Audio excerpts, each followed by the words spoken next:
Thanks for coming. Obviously, I posted something on my social media today, so I'm sure you have lots of questions about it, and that's why I'm here. Great. Let's open up by starting with Percy Allen. Percy, why don't you kick us off on the Zoom? Awesome. Hey, Sue. Yeah, heck of a day here. Just in regards to what you did post on your social media accounts, how did you know? When did you know? And are things more comfortable for you and everyone around you now that it's kind of out there? Yeah. So how and when? I had a inkling before the season started, and I was trying to be as upfront as possible about that, just knowing that this was most likely going to be my last year, but I wanted to be absolutely positive. And as the season started, maybe even in training camp, I started to think about it a little bit more, and I've really deep down known for a while now. So then it just became, all right, well, when do you want to say it? And I juggled around a couple ideas, but to be honest, it wasn't until I started preparing for this road trip, particularly our last game, which is in New York, and especially because that's going to be the last time I play in New York. We come back to Connecticut, so I got more time here. But knowing it was going to be my last game in New York is really what started the thought process around announcing that this would be my last year. So that's kind of the how and the when. That was the motivating factor on the timing. And I feel like for every athlete, sometimes it really just comes down to, when you know. There isn't necessarily a recipe for it. You just know when you know. And now that I know, and now again that this New York game is coming, I get to share it with my family, my friends, which I'm excited about. It was the right time for me. And I forget your third part. Yeah, just the fact Like that now that it's out there, yeah, is it just more maybe comfortable for you and just like everyone around you? Probably. I think in some ways being in a gray area can make it uncomfortable, whether it's media asking questions, maybe people I come across at a game, fans at a game, or maybe in the street, like, oh, so is it, isn't it? There's that awkward back and forth. So now that it's final, maybe we can all kind of treat it that way and just move on, not talk about it too much. Deal? Yeah, I don't think that's gonna happen. Thank you, Sue. Thank you. Doug Steinberg with another question from the Zoom, and then we'll move into the room here. Hey, Sue, congrats on deciding. A two-parter. Did you tell anyone outside of your family before you put the announcement out there, any of your teammates or friends or former coaches? And is it special to you to have played your entire career in one city in Seattle, since that seems to be a rarer thing now in sports and in the WNBA? Yeah, so the question was, did I tell people? Of course. I started to loosely write this list of people I wanted to give a heads up to, people I wanted them to hear directly from me versus just seeing it on my social media or in the media. And it was interesting because that list just over, a couple days kept getting longer and longer, which I think is amazing because it just speaks to all of those that have touched me, touched my career, have played a role, not just my family, friends, coaches, former teammates. I waited to tell my teammates here in Seattle and the staff until I told the staff this morning. I told my teammates last night, just because I didn't want the whole road trip to be like that in the back of anyone's head. So I waited to the best for last, I guess that you could say. But pretty much everybody, like I said, who's played a role in my life and my career, I wanted them to hear directly from me. So there was a lot of heads ups given. And I am very proud of playing my whole career here in Seattle. I think not that it has nothing to do with the fact that it's rare these days, or it has nothing to do with any of that. I just have enjoyed all of my time here. And I just feel so connected to the team, to the city, to the fan base, to all the people that have come through. And that's really what it's about. I think as you go through a career, you realize it's really about the people. So I'm just really lucky that I've played for a first-class organization alongside some of the world's best, and I wouldn't trade it for anything. Thanks, Sue. No problem.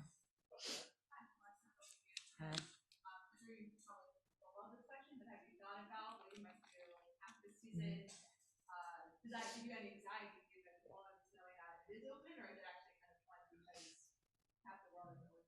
Yeah, of course I've given it some thought. I don't really have like a specific, I wish I did. I don't really have like a specific answer for you.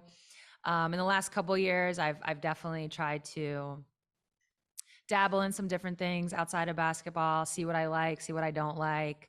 There are some things on the horizon that I can look forward to, whether you're talking about, Peyton's Places being a part of that franchise. Maybe the BTS show becomes a thing. We'll see.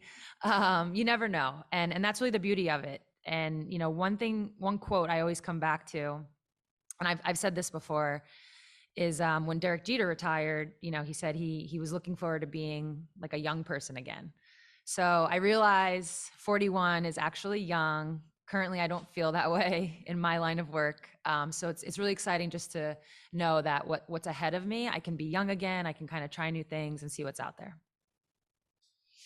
So I guess it's an obvious question when someone retires, especially after the field of fields, but between the longevity that we've had and of course the high achievement, what do you hope people take away from your career, particularly as years go by and people start to reevaluate and study?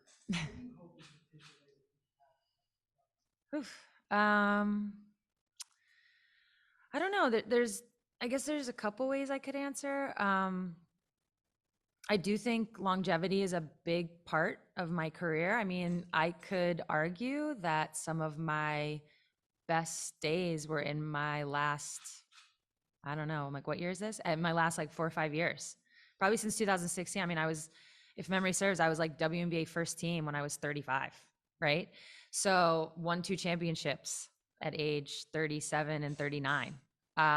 So I think that is a big part of it. And what I'm proud about in terms of that is I hope other players can see a career like this one, see the length of it, see the success of it, and know that they can do it too.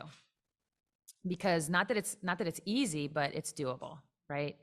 There's ways in which you can play a very long time. And hopefully I'm one of the athletes that helps start that narrative in women's basketball. So that's something I'm definitely proud of. I think as it pertains to like me as a player and how I played the game, I think a lot of times naturally, I mean, I'm the same way when I watch basketball. It's exciting to watch people who score. It's exciting to watch people who can do like amazing or make amazing plays on the floor. But it's also really valuable to have a player who, I guess, puts the team first, who thinks of the game in that way, who always enjoyed being the one out there, like the glue. And you can have success in that way too.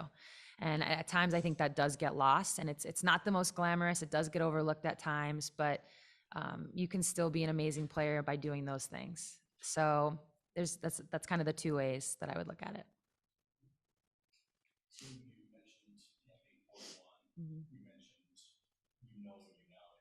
Did that know manifest itself mentally or physically? Because at least on the floor, Mhm. you haven't shown me false. Right.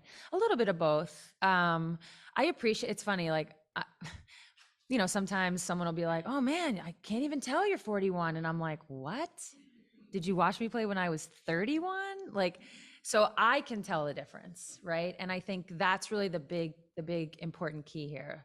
I was actually on JJ Pod. I don't want to make it too much about this, but I was on JJ Redick's podcast recently, and he actually mentioned something about when you get older, it's like for pretty much your entire career, you get to play the game, right? You're playing it, you're out there, and you're able to use your strengths and try to hide your weaknesses, and you're playing. And because of natural aging, you lose some stuff over time. You're not as quick, you're not as fast. There's different things you lose. And so at times out there, like it is a compliment to think that when I'm out there, I'm still able to help my team. I'm still able to perform, but I don't feel like I'm like fully myself anymore. And so there's parts of that where it's sad to let that go, or sad to know that that's gone. But there's also a realization like I'm 41, like that's okay too. NFL's not seeing you like looking around. Oh yeah, no, I definitely wouldn't want to be limping around, and that would be bad. Yeah. So knock on wood on that one. So yeah, so it's this has been all a part of my thought process in terms of retiring. I feel like I've played as long as I can at a very high level. Excuse me. And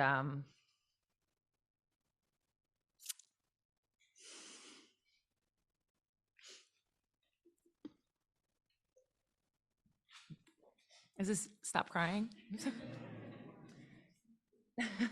um,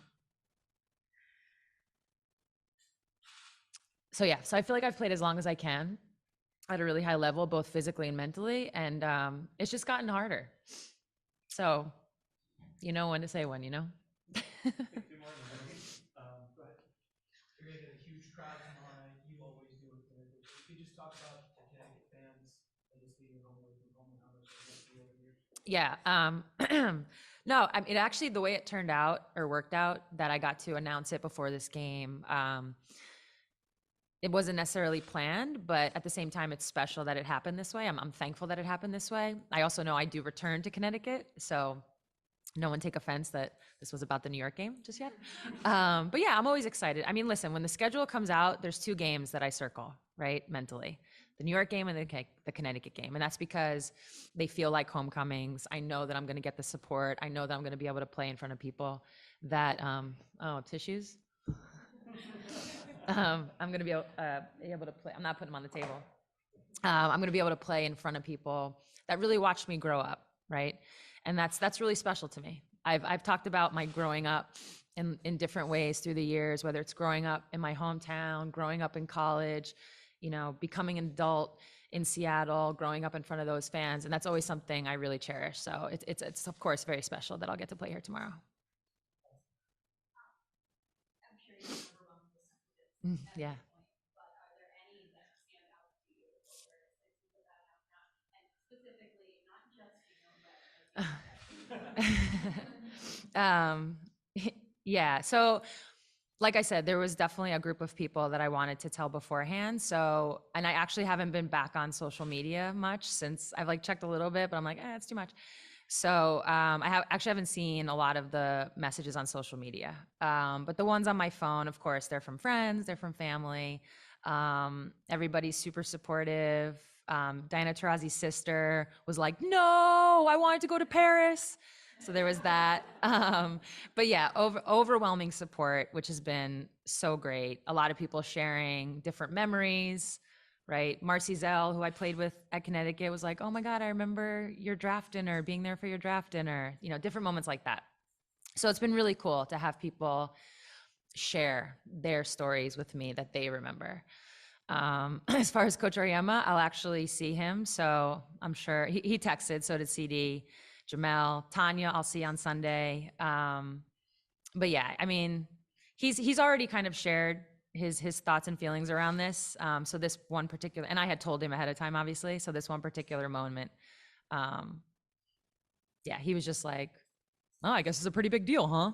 It's basically what he said. Classic. Yeah, but I think she wants us to be in the Olympics.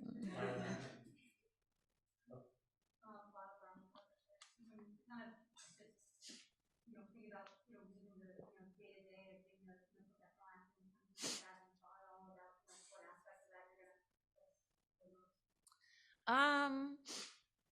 Probably the schedule of it all and like the purpose of it all. Even though off seasons when you don't go overseas are really long, right? In reality, I haven't gone overseas in, gosh, like 8 years. Is that right? Yeah, like 8 years. So in reality, I haven't played that much basketball in the last 8 years because the WNBA season is so short.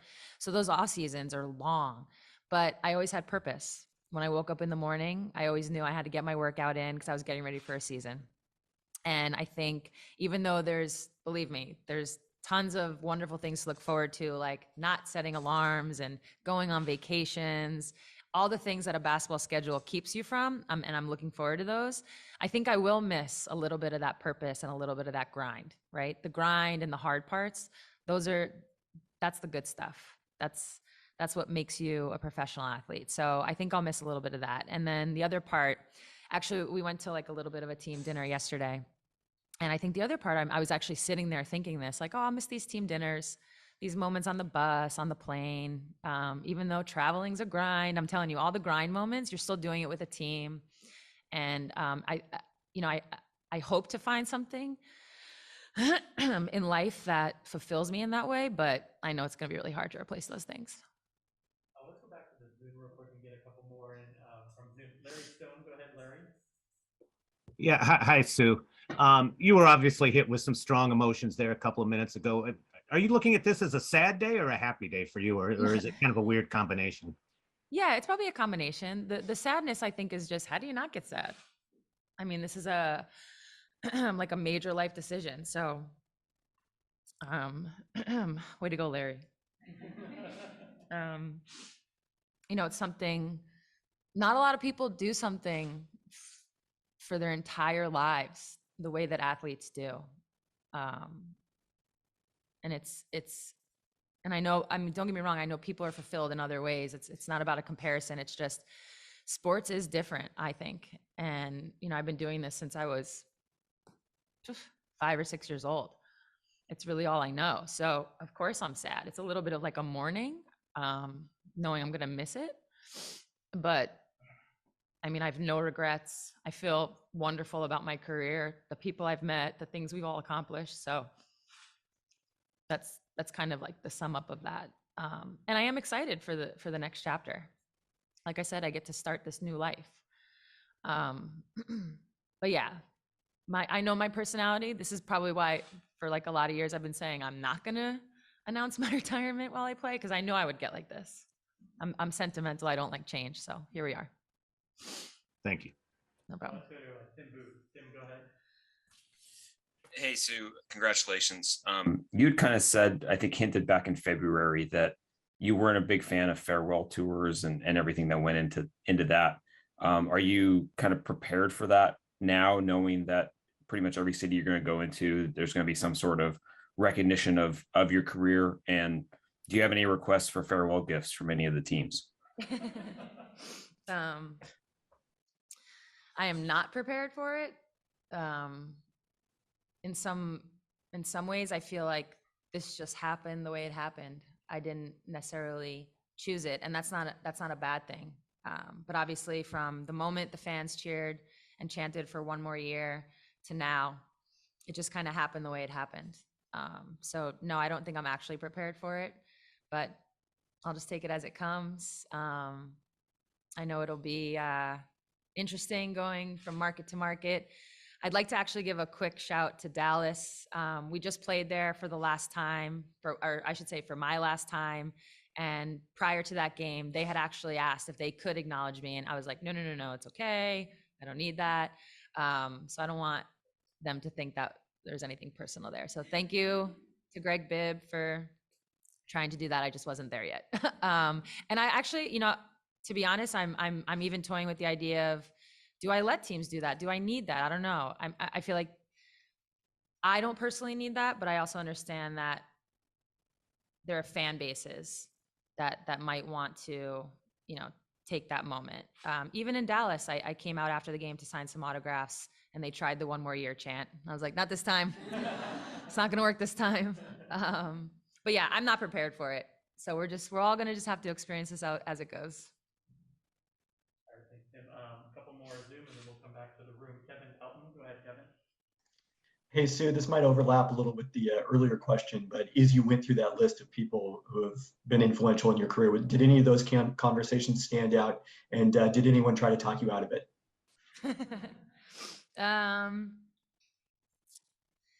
No one really tried to talk me out of it.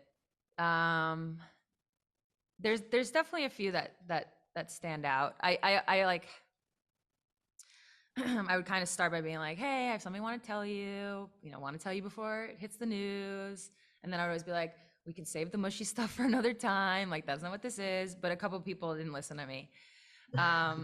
One that stands out is, and it's like, I'm probably not going to get through this without crying. So we're just going to have to deal with that.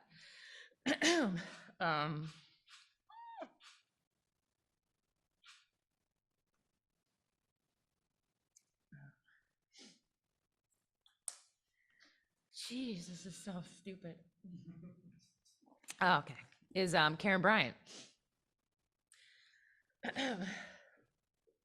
Obviously, KB drafted me, brought me to the Storm, was there for my first, a long time. She was there for, 10 plus years. And just some of the words she shared were just really touching. I'll leave it at that.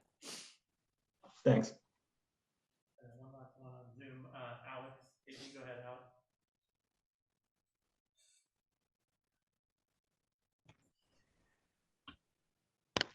Were you calling on me? Yes, Alex, go ahead. Sorry, it's hard to hear you. Hi, Sue. Thanks so much for taking the time. We're coming up on the 50th anniversary of Title IX next week. You know, you to me kind of represent that next generation of Title IX people having kind of entered college right after the 25th anniversary. So curious, like a big kind of reflection question of just how you feel like where we are in women's sports compared to where we were when you entered the league 21 years ago. Yeah, I think women's basketball is in a great place. I think women's sports is in a great place.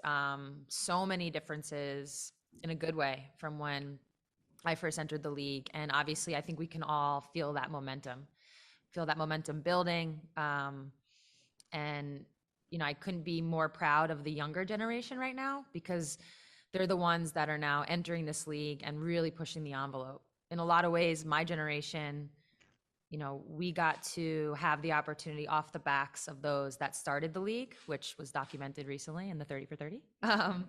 And so we didn't really know what to do with it. And I think as time went, the WNBA was always around, but I think we can all agree it at some point had plateaued a little bit. So to now see this younger generation kind of come into the league and want more and demand more, I think is a real testament to Title IX. Because this is the generation that, I mean, I feel like I was a generation that never really knew Title IX because I always had opportunity, but this generation is even more of that. So to touch on Title IX specifically, I mean, I'd love to be honest, to not even have to talk about it. It's sad we have to talk about it. It's sad that even to this day, there are schools that don't follow the rules and have to be sued. I just saw a story the other day about that. I think it was San Diego State. Don't quote me on that, but I think it was San Diego State. So I would love for there to be a day where we of course celebrate it as part of our history, but we don't have to talk about it in a way where we're talking about schools getting sued because they're not giving women opportunity. Go back to the room real quick. I have a question for the next, going off of that serious one your thoughts of Dream On last night, and then just like thinking back to when you were a kid playing basketball, like what was it like before that 9-16, and what was it like for you after that? Yeah. So as I mentioned, we had a little bit of a team dinner because there was a birthday on our team. So I actually haven't seen it yet, but I lived it, right? Not the behind the scenes moments, which I'm very excited to see. But I remember that team very well. I actually, when they were in Vegas, where they did a lot of those interviews, I could tell from some of the backdrops in the previews. I actually got to finally tell Jen Azey that she was my see it, be it moment, because my AAU coach took myself, a couple other AAU teammates, drove us down to Philadelphia to the Palestra where the national team was playing against China in like one of their, you know, many exhibition games as they led up to that Olympics. And that was the first time I saw Jen Azey play. And I was like, oh, we kind of look alike. Like this could be a thing, you know, like that could be me one day. And that's really where, because there was no WNBA, that's really where my dream of like achieving something like, I don't know, unattainable started, being on the Olympic team. And I thanked her for that. And I was really glad that I got to have that moment with her. And then, sorry, what was the question though? I just went off on my own little tangent. Right.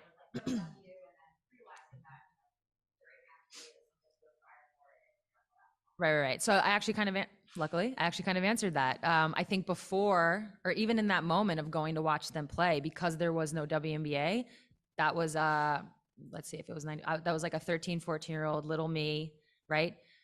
Thinking that the big goal was the Olympic team because there was no WNBA. There was no professional basketball. Like I'd kind of seen some, you know, college games on TV. Shout out Jen, 95 team. So I'd kind of seen like, but that was like what they showed the Final Four, and it was only my dad was like, "Hey, the Final Four's on," you know, that I would happen to catch it. And obviously, a 13-year-old is not thinking about playing in Europe. That's like nobody at 13 is thinking that. So it was the Olympics because there was no professional league. So then you fast forward just 2 years, and I'm probably, my generation of player, my class specifically, is one of the first where we chose our college knowing that it was the stepping stone for the WNBA. So we were looking at schools thinking like, oh, like what can help me get to that next level? So that's kind of my experience in it. So have you talked to Sil at all, just given the fact that you're both right Mhm. now. But have you also thought about it just being this kind of momentum year with all kinds of assist leader and rebounding leader stepping at the same time? What that means for attacking players?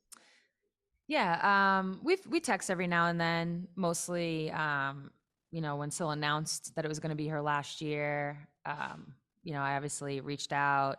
Um, After the Olympics is when was that after the Olympics? Actually, never mind. When she announced her retirement is when I reached out, and then most recently we were texting again when she got hurt, because that's obviously got to be really difficult for her to have had that happen in what is her final year. But the way I feel about like my career right now and this season, I hope she feels the same way, which is, yes, this is the last season. And I think, you know, anybody would want it to be this fairy tale of a last season, win the championship, do the amazing things, go out on this huge high. But the reality is, one season, one game, one moment, it doesn't change a career. And so just because, you know, sadly Syl can't play in hopefully the short term, that shouldn't leave a bad taste in her mouth on her career. She's had an amazing career, like you mentioned, leading rebounder, all-time leading rebounder. I've had the pleasure of playing with her with USA Basketball, playing with her overseas. And she's just, I mean, everything you read about her is true, right? The mama Syl, the taking care of people, making sure everyone's okay. Obviously, she's fierce on the court, but she's amazing off the court and just how she cares for her teammates. And hopefully, like I said, she feels that way, even though she's dealing with a little bit of adversity right now.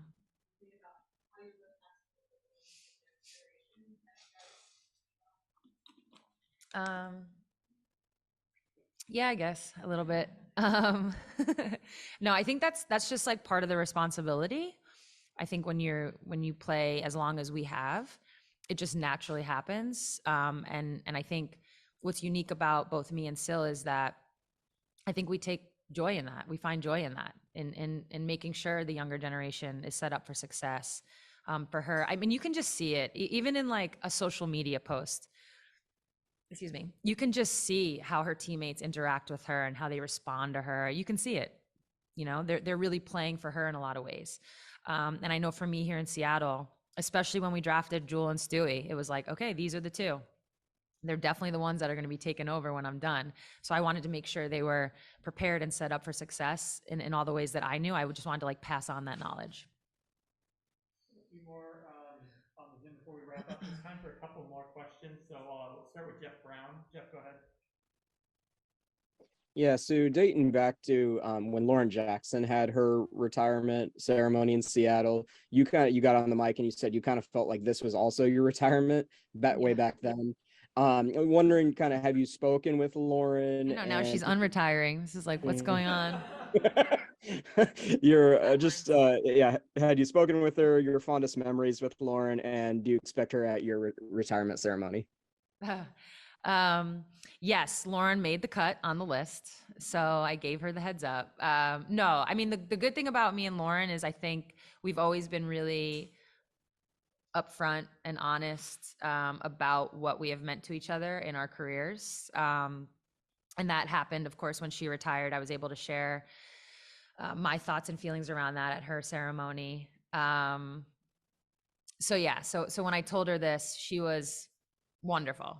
Nothing but, you know, kind things to say, and shared some stories and kept it brief, but also, you know, what she said was really special. It's something I'll get to take with me forever. And I mean, I really hope she gets to come out. I don't know when that retirement ceremony is not going to be. I think that'll be like next year. I don't plan on doing, Jeff, I don't plan on doing a retirement ceremony, just FYI. Yeah, I don't know that I'm going to do that like on my last game or anything like that. I just want it to be like a party of some sort. That would suit me just fine. So I hope she can make the party. Awesome. Thank you. We got time for one last one. Let's go to Masvita and then we'll wrap up. Yep. Hey, Sue, what was the reaction, without going into too much, what was the reaction when you told your teammates? Was any aha moments or anything funny that came out of that? Or Yeah. I like literally steamrolled through the whole thing. I was like, hey guys, got something to tell you. So this is happening. I'm going to announce my retirement. Okay, can we just eat? Like I just rambled through the whole thing. Cause I didn't want to make it a big deal. I feel like when you tell people these things naturally, they want to respond and give you a hug. And we were at dinner, trying to have fun and just enjoy. So basically I was just like, hey, I just want to tell you guys, like, tomorrow I plan on announcing my retirement. We also have another player, Brianne January, who's retiring. So I was like, sorry, you now have 2 people you're gonna have to deal with answering questions about. And very quickly they could see that I just wanted to move on. And I think somebody was like, all right, cheers. And we just did 1 cheers and we moved on.